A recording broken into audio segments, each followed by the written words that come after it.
Assalamualaikum warahmatullahi wabarakatuh. Saya pada kesempatan kali ini akan menampilkan para petani yang sedang mencocok tanam di kebunnya. Tadi saya berkunjung kepada teman saya yang bernama Pak Asbalah di Simpang Keramat. Beliau sedang mencocok tanam yaitu cabai kecil.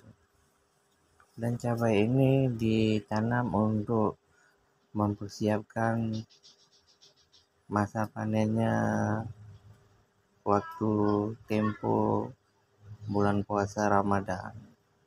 Jadi dia menanam cabai